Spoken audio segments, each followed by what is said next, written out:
Now, Vincent asks the question that we all want to know. If you weren't on Married at First Sight, like if this whole thing didn't exist, would you get back with your ex? Yeah. And Chris, in this moment, because his answer flips and flops for the next few episodes, in this moment, he claims he's committed to Paige. Which we know is a lie. Yeah. Which we know is a lie, but that's what the words that he's speaking. Now Brianna's with Paige, like, so where are you at? Where's your head at? And she's like, she seems she's confused, but she's not walking away, immediately. And this is where she gets my Becky of the week. Because why? Okay, here's the thing. The ride or die mentality and the Bible don't go together. They don't.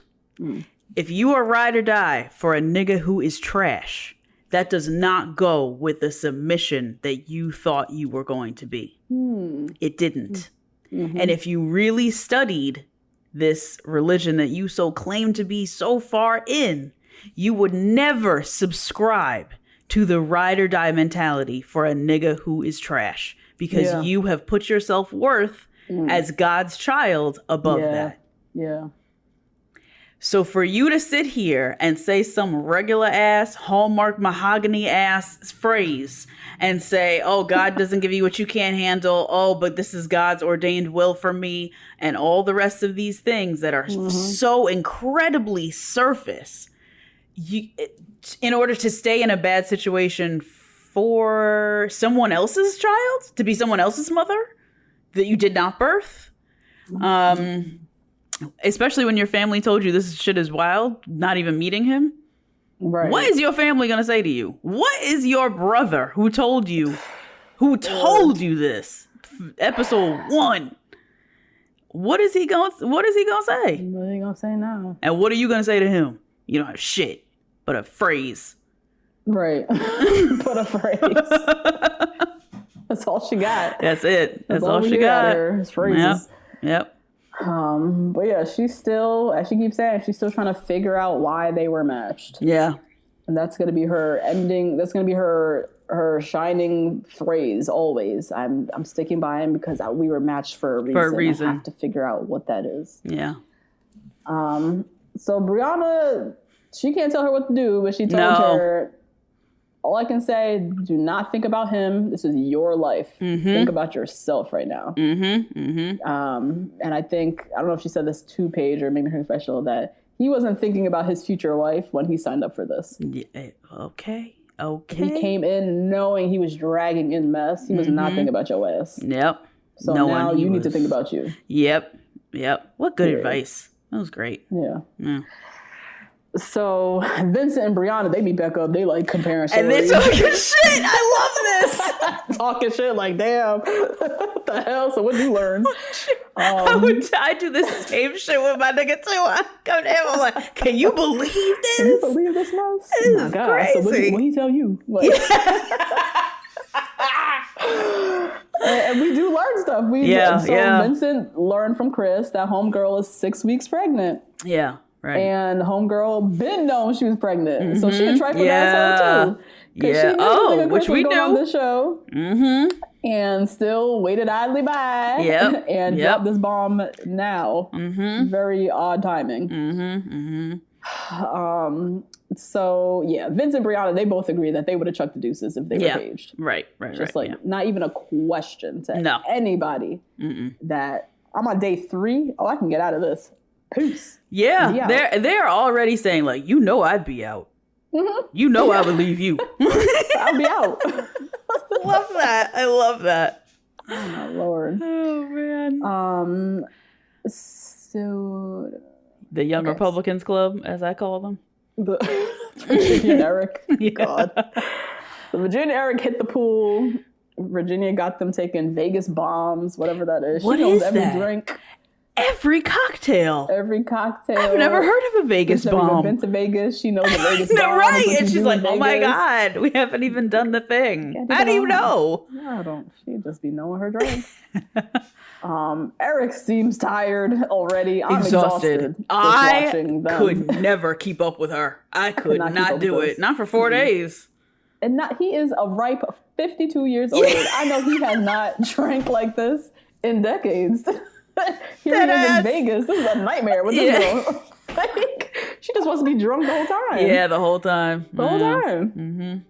So Virginia, she calls out her concern of, not seeing him drinking much at the wedding. And, she's just been thinking about that. And it's annoying that of all things, that is her concern. Like, that's her biggest thing. That's her thing in life. That's the center of her life right now. Is this drinking. Party. Yep. Jesus.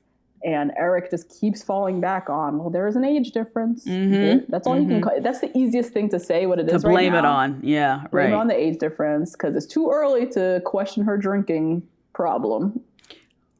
Yeah, this is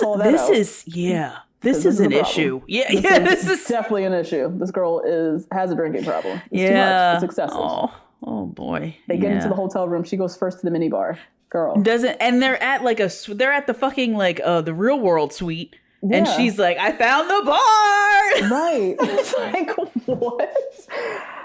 So he can't call that out for what it is. Right now he has to keep falling back on the age difference thing. And then they start talking about like living together, friendships, pet peeves, their stances on things. And he asks her if she's ever lived with a guy, and the way he's asking is being like super weird and like judgy about it. Was it a guy friend? Whether she has or hasn't, it's still judgy. Yeah. He's like trying to be playful with it, but it's like weird and judgmental the way he's asking. And she sees right through it, like, what is this? Yeah. So she tells him, she's like, I have a lot of guy friends. Like my friend circle has a lot of guys. And he says, I have certain rules about girls and guys. And she dried up, dried up. They are getting divorced. Rules. As soon as he said rules, she said, oh, no. Rules, my dude. Rules. He says, I know how guys operate, and a guy and a girl can never be friends. And he said it with like, conviction. Yeah, he knows. Yeah. Guys and girls can never be friends. Only if there's two exceptions. Only if they're a friend of a spouse. Yeah. So like your homegirl's boyfriend or whatever. Yeah. Or they're gay. They're gay. Yeah. What are your thoughts on the whole can guys and girls be friends? Friend, I think this is a good question. I actually made not a conscious decision, but like a decision myself to be like, I don't really need to have guy friends at this point. I was like 27 and I had a couple of straight guy friends who like were definitely brother-like. And I was like, you know what? They're moving on and getting girlfriends and shit. That's fine. I don't need to be in their life like that. She got it. You know what I mean? I was like, she got this. And I just feel like when you're married, that person's supposed to be your ultimate confidant. Yeah. And when you have straight male friends that you are confiding in against your husband, you know what I mean? If you're talking shit about your husband to your like straight guy friend, that could be crossing a boundary that your husband will probably be uncomfortable with. The same way that if he had a straight girlfriend at work or some shit that he was talking to about you, that's weird. That's weird. Yeah. But I think keeping it arm's length, especially when someone is married and you don't know their spouse, is really important. Like you got to keep bringing up the spouse. You got to keep, you know what I mean? Like you got to keep that in check, because otherwise you will get into like rocky territory. Just by human nature. It's not anybody's fault. No. Yeah. So what do you think? Yeah. I mean, I agree. I think boundaries are really important. And I think like with Virginia's situation, so I think guys and girls can be friends. I do think at some point somebody was attracted to the other person. I just feel like that's always an underlying thing. And maybe not always. I think in a lot of situations though. Yeah, a lot. What the guy was into her secretly, or she, I mean, I've been there. I've had guy friends. I've had crushes on all of them. Yeah. Oh, God. Pining silently. Yeah. Always. Yeah. So I think that is like a very real thing. But I think boundaries are important. And I think for Virginia and Erik, where Erik, he's so like standing so firm in it, which I think is ridiculous because Virginia, these guy friends of hers were here long before you existed. Right. Long before you existed. So to say like you cannot be friends with them or that friendship, like just kind of like negating that friendship is real. It's like, right. No, these are actually like my real guy friends. And maybe deep down one of them is pining for me, but that's his business. We've been friends through it all. I'm married now. And I think then, yes, there is kind of like a responsibility on her part to make sure to set up those boundaries that when she was single and these guy friends, things might have been a little bit, more blurred. Now you have a full-on husband and to make him feel comfortable, you need to bring him around or as you said, when she's with it, talk about him all the time or I don't know what it is, but yeah, I think Erik is being too wrong and strong in his position. I don't think guys and girls can never be friends. I think you definitely can, but I do think deep down somebody there's always a little something there. Yeah, maybe. But you can get over it and move on from that and become friends. Or you just don't get as close. Or just don't get as close. Like whatever. Anyways, so Virginia and Erik, they're gonna have issues. Yep. Well, we have multiple issues piling on top of issues. Piling up. They're piling up.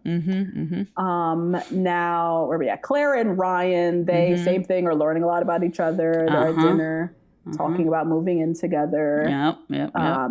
Clara, I guess they've decided already. Clara would move into his house spot.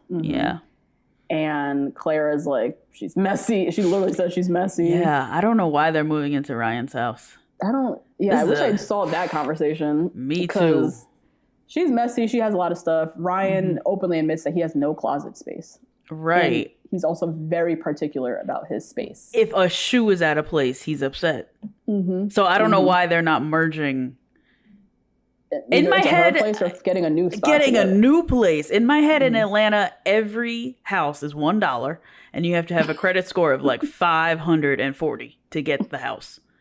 And so, to me, it's just not. It doesn't seem difficult to like merge and get a new place, but maybe it is. I don't know. Maybe it's hard. Yeah, I don't know. And I think now, I mean, we'll see next week's episode. I think in the earlier seasons, they would have to move into one place or the other. I think now they put them in a neutral apartment complex. Kind of like Love is Blind. I think they do that now. But still, they do have to think, okay, after this. After 6 weeks. Right. So Clara calls out the obvious that it seems like Ryan is not ready to live with someone. And she's lived with a past boyfriend, it sounds like, and moving in with that person created issues. So he needs to get with the program and realize that you're married now and you're gonna fully have someone live in your space. And it's joint space now. So all those particulars that you keep talking about are like not a thing. Same with her though. Same with her. You can't just be like, I'm messy. No, girl, start picking up your drawers. Like, so the two of them also got shit to figure out. Oh boy. Now Brianna and Vincent, cutest. They're having a nice little romantic dinner by the beach. They're so cute. They're happy. Vincent is like very expressive about like how much he likes her and he's having so much fun and just making her feel all warm and fuzzy. And we find out that they consummated their marriage last night. They did it. They did. Yes. They're both very happy with how it went down. It was very like organic and Vincent had, was going through mess with his grandma, so she was like there for him emotionally. Right. So he opened up. So they've kind of broken down walls of vulnerability and emotions like a lot quicker than other people, it seems. Right, because they went through a thing together. They took that next step, seemed happy with their decision. They seem great. Seem great.